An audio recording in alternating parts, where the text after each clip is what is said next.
नहीं दीदी जाऊँच ना दीदी को जावाक पड़ुची एवं पश्चिम बंगर जनसाधारण तांको जीवाई निमंत्रण दे देते अलरेडी आगु आज से जो परिणति आसूची तार फलाफलटा ही आज ये आम देखुचे जिनस बाकी रहा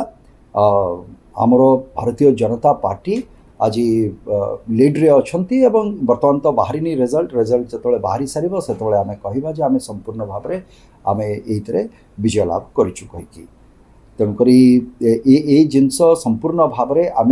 नहीं लोक को मुझे नचेनी लोक मैंने नाचुंट एवं प्रकृत नाचबार जो कथाटा ना से आज जो संपूर्ण भाव में फलाफल आसी सार लोक मैंने खुशी नाचवा आरंभ कर भावुँ संपूर्ण पश्चिम बंग आज खुशी से आनंद आज नाचे निश्चित भाव में अनेक दिनर ये कथाटी लोक मान मन भितर रही जो प्रकार से अन्याय अत्याचार ए प्रकार दुर्नीति अनीति कुनीति ये सब भितर जो भली भाव में पेशी होगी चली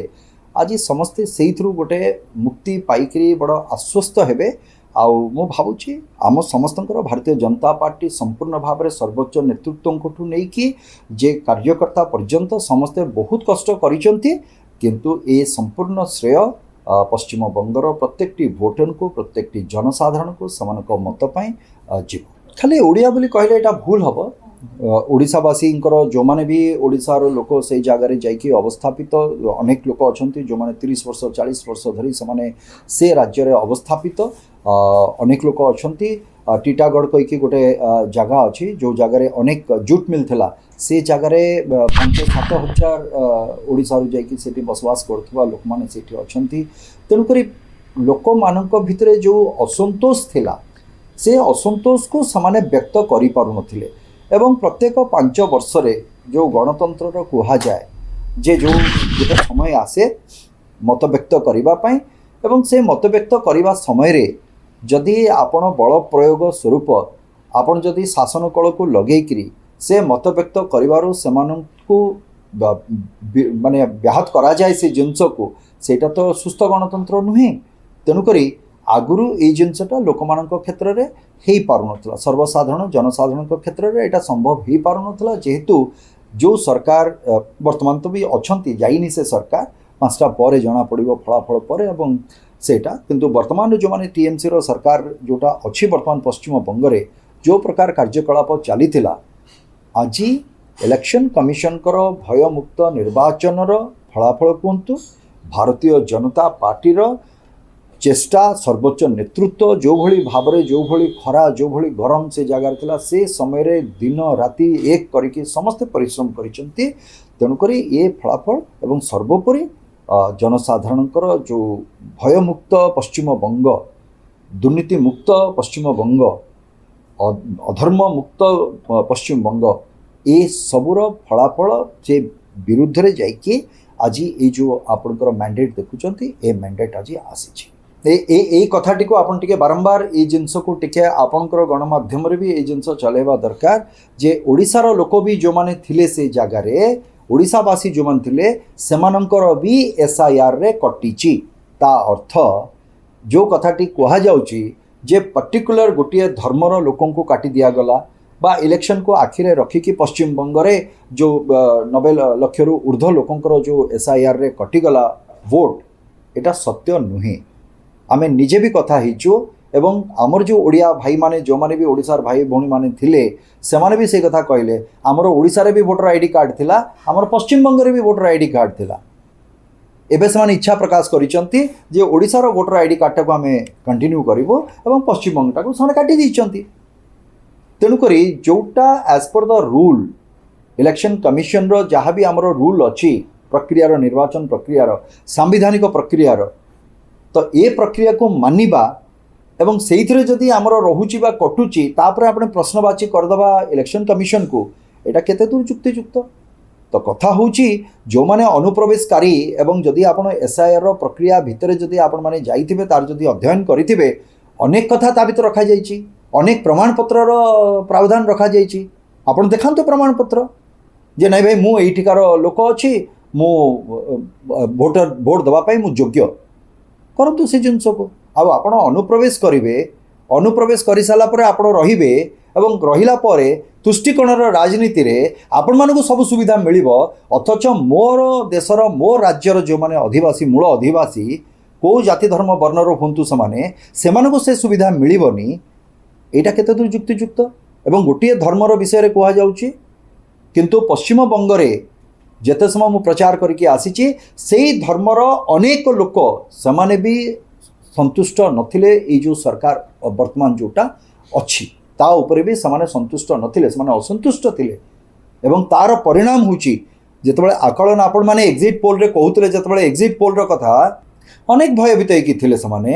ସେମାନଙ୍କୁ କହିବାର ସୁଯୋଗ ନଥିଲା, କିଛି କରିବା ପାଇଁ ସୁଯୋଗ ନଥିଲା, ଭୋଟ୍ ଦେବାର ଅଧିକାର ସେମାନଙ୍କ ନଥିଲା। ଭୋଟର ଆଇଡି କାର୍ଡ଼ ଥିଲା ତାଙ୍କ ପାଖରେ, କିନ୍ତୁ ଭୋଟ୍ ଦେବାର ଅଧିକାର ତାଙ୍କ ପାଖରେ ନଥିଲା। ଭୋଟ୍ ଦେବାର ଅଧିକାର ଟିଏମ୍ସିର ଯେଉଁମାନେ ଥିଲେ ସମର୍ଥକ, ମୁଁ ତ କହିବିନି ସେ ଭାଷାର ପ୍ରୟୋଗ କରିବିନି, କିନ୍ତୁ ଯେଉଁମାନେ ଟିଏମ୍ସିର ସମର୍ଥକ ଥିଲେ, ଯେଉଁମାନେ ତୁଷ୍ଟିକରଣ ରାଜନୀତି କରୁଥିଲେ, ସେଇମାନେ ଭୋଟ୍ ଯାଇକି ଦେଉଥିଲେ। ଏବଂ ଯେଉଁମାନେ ଆଜିକା ଦିନରେ ପରଲୋକକୁ ଗତ ହେଇସାରିଛନ୍ତି, ଏମିତି ବି ଅନେକ ଭୋଟର ଲିଷ୍ଟରେ ନାଁ ଥିଲା ଯେଉଁମାନଙ୍କୁ ସେମାନଙ୍କ ଜାଗାରେ ଫେକ୍ ଭୋଟ୍କୁ ଦିଆଯାଉଥିଲା। ଆଜି ଯଦି ସେଗୁଡ଼ାକ କଟିବ ଗଣତାନ୍ତ୍ରିକ ପଦ୍ଧତିରେ, ତାକୁ ଯଦି କହିବେ ଯେ ନାଇଁ ଏଇଟା ଇଲେକ୍ସନ କମିଶନ କାହିଁକି କଲେ, ଇଏ ପ୍ରଶ୍ନର ଉତ୍ତର ତ କାହା ପାଖରେ ନାହିଁ। ଆଉ ଯଦି ଏଇଟା ଭୁଲ, ତାହେଲେ ସମ୍ବିଧାନକୁ ଯେଉଁମାନେ ଧରିଛନ୍ତି ବା ସମ୍ବିଧାନ ବିଷୟରେ ଯେଉଁମାନେ ଚର୍ଚ୍ଚା କରୁଛନ୍ତି, ଫ୍ରି ଆଣ୍ଡ ଫେୟାର ଇଲେକ୍ସନ କଥା ଯେଉଁମାନେ କହୁଛନ୍ତି, ସେମାନେ ନିଜର ଆଗ ଆତ୍ମସମୀକ୍ଷା କରିବା ଦରକାର ଯେ ପ୍ରଶ୍ନ କ'ଣ କରୁଛନ୍ତି ଏବଂ ଆପଣମାନେ କ'ଣ କହୁଛନ୍ତି। କଥନୀ ଏବଂ କରଣୀରେ ଆକାଶ ପାତାଳର ପ୍ରଭେଦତା ଅର୍ଥ। ତାଙ୍କର ଯେଉଁ ଉକ୍ତି ସେ ରଖିଛନ୍ତି, ତାଙ୍କୁ ସେଇଟା ବହୁତ ବହୁତ ତାଙ୍କୁ ସେଥିପାଇଁ ଧନ୍ୟବାଦ। ସେଥିପାଇଁ କିଛି ଅସୁବିଧା ନାହିଁ, ସେ ଉକ୍ତି ସେ ରଖିପାରିବେ। କିନ୍ତୁ ଗୋଟିଏ ଏ ଜାଗାରେ ପ୍ରଶ୍ନ ଆସୁଛି ଯେ 2021ର ଯେଉଁ ନିର୍ବାଚନ ହେଇଥିଲା, ସେ ନିର୍ବାଚନରେ ଯେଉଁ ପ୍ରକାରର ହିଂସା ହେଇଥିଲା, ସେ ନିର୍ବାଚନରେ ଯେଉଁ ପ୍ରକାରର ଧନ ଜୀବନ ହାନି ହେଇଥିଲା, ସେତେବେଳେ ତ ସେଣ୍ଟ୍ରାଲ ଫୋର୍ସ ନଥିଲେ, ସେତେବେଳେ ରାଜ୍ୟ ସରକାରଙ୍କ ଯେଉଁ ଫୋର୍ସ ଥିଲେ ସେମାନେ ହିଁ ଥିଲେ। ତା ଅର୍ଥ ଏଇ ଯେଉଁ ବ୍ୟବସ୍ଥା ଥିଲା,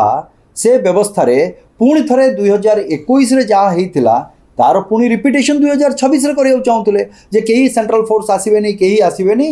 ଆମେ ଏକଚାଟିଆ ଭାବରେ ଆମର ଯାହା ଇଚ୍ଛା ହେବ ଆମେ ସେହି ହିସାବରେ ଆମ ନିର୍ବାଚନକୁ ଆମେ ଗଣତାନ୍ତ୍ରିକ ପଦ୍ଧତି ବା ଇଲେକ୍ସନ କମିଶନ ଅନୁସାରେ ନୁହେଁ, ସେଟା ମମତା ବାନାର୍ଜୀ ବା ପଶ୍ଚିମବଙ୍ଗରେ ଥିବା ସରକାର ଆମେ ଆମ ହିସାବରେ ଆମେ ନିର୍ବାଚନ କରେଇବୁ। ତା ଅର୍ଥ କ'ଣ ବୋଲି କହିବେ ସେଇଟାକୁ? ତ ସେଇଥିପାଇଁ ସେଣ୍ଟ୍ରାଲ ଫୋର୍ସ ଆସିବା ଦରକାର ଥିଲା ଏବଂ ସେଇଟା ଇଲେକ୍ସନ କମିଶନ ହୃଦବୋଧ କଲେ ଯେ ନାଇଁ ସେଣ୍ଟ୍ରାଲ ଫୋର୍ସର, ମୁଁ କ୍ଷମା ଚାହିଁବି ସେ ବିଷୟରେ ମୁଁ କହିବିନି ଆଜି ଆଜି ଆଜି ଆଜି ନାଇଁ ନାଇଁ ନାଇଁ ମୁଁ ସେଇ କଥା ହିଁ କହୁଛି ଆପଣଙ୍କୁ। ମୁଁ ସେ ନମ୍ବର ଭିତରକୁ ମୁଁ ଯିବିନି, କାରଣ ଆଜି ହେଉଛି ମୋର ଜନ୍ମଦିନ। ତାପରେ ଆପଣ କହିବେ ଆଜି ହେଉଛି ମେ 4, ସିଦ୍ଧାନ୍ତଙ୍କର ବି ଏକ୍ସପାୟାରି ନା ଏକ୍ସପାୟାର କେଉଁଟା କହୁଛନ୍ତି? ମାନେ ଆଜି ଯେତେ 4 ନମ୍ବରରେ ଯିଏ ଥିବ ସମସ୍ତେ ଆଜି ଏକ୍ସପାୟାର କରିଯିବେ ନା ଏକ୍ସପାୟରି ଡେଟ୍ ଆସିଗଲା ନା କ'ଣଟା କହିବା? ସେଥିରେ ଗଣତନ୍ତ୍ରର ସବୁଠୁ ବଡ଼ ଜିନିଷ ହେଉଛି ସେ କେଉଁ ତାରିଖ ହେଇଥାଉ, ଯାହା ବି ହେଇଥାଉ। ହଁ ଯେ ସେ ଡାଇଲଗ୍ ସାଙ୍ଗରେ ମୁଁ ବି ମିଶାଇଦେଲି ମୋ ସାଙ୍ଗକୁ, ଆପଣ ଯେତେବେଳେ କହିଲେ ମୁଁ ବି ମିଶାଇଦେଲି ସେଥିରେ। ତାମାନେ ଆପଣ ଯେମିତି ରାଇମିଂରେ କହିଲେ ନା ସପେ ବାହାରି କହିକି, ତାହେଲେ ଯେଉଁମାନେ ଟିଏମ୍ସି ପାଇଁ ଯେଉଁ କଳାକାରମାନେ ପ୍ରଚାର କରୁଥିଲେ ସେମାନଙ୍କ ଉପରେ ବିଜେପିର ସିଦ୍ଧାନ୍ତ ମହାପାତ୍ର ଭାରି। ଆଉ କ'ଣ କୁହାଯିବ କି ମୋର ଯେଉଁ କାର୍ଯ୍ୟକର୍ତ୍ତା ଅଛନ୍ତି ବିଜେପିର ଏ ସମସ୍ତେ ବି ଭାରି? ନାଇଁ ନାଇଁ ନାଇଁ ନାଇଁ, ସମସ୍ତ କଳାକାର କହିଲେ ନା, ଜଣଙ୍କୁ କାହିଁକି ଆପଣ ଟାର୍ଗେଟ୍ କରୁଛନ୍ତି ଭାଇ? ଜଣଙ୍କ କଥା କାହିଁକି କହୁଛନ୍ତି? ସମସ୍ତ କଳାକାର କହିଲେ ନା, ଯେଉଁମାନେ ବି ଟିଏମ୍ସିର ଅଛନ୍ତି ପ୍ରତ୍ୟେକଟି କଳାକାର। ସେ ଜଣେ ତ ନଥିଲେ ନା, ଆହୁରି ଅନେକ କଳାକାର ଅଛନ୍ତି। ଏବଂ ତା ସହିତ ଆମର ଭାରତୀୟ ଜନତା ପାର୍ଟିରେ ବି ଅନେକ ଯେଉଁମାନେ ପଶ୍ଚିମବଙ୍ଗର କଳାକାର ସେମାନେ ବି ଅଛନ୍ତି। ସେ କଥା ନୁହେଁ ଏଇଟା। ଇଏ ଯେଉଁ ପଶ୍ଚିମବଙ୍ଗର ଯେଉଁ ଜନସାଧାରଣ ଅଛନ୍ତି ସେମାନେ ଅନ୍ୟାୟ, ଅନୀତି, ଦୁର୍ନୀତି, ଅଧର୍ମ ଏ ସବୁ ଉପରେ ପଶ୍ଚିମବଙ୍ଗର ଭୋଟରମାନେ ଭାରି। ତେଣୁକରି ସେ 4 ନ ହେଇକି ଯେଉଁ ସଂଖ୍ୟା ବି ପଡ଼ିଥାନ୍ତା, ପଶ୍ଚିମବଙ୍ଗର ଯେଉଁମାନେ ଜନସାଧାରଣ ଅଛନ୍ତି, ଭୋଟର ଅଛନ୍ତି, ସର୍ବସାଧାରଣ ଅଛନ୍ତି, ସେମାନେ ନିଶ୍ଚିତ ଭାବରେ ଏଇ ମ୍ୟାଣ୍ଡେଟ୍ ଏଇଭଳି ହିଁ ହେଇଥାନ୍ତା। ଏଇଟା ଲୋକଙ୍କର ବିଜୟ, ଜନସାଧାରଣଙ୍କର ବିଜୟ ଏଇଟା। ଧନ୍ୟବାଦ।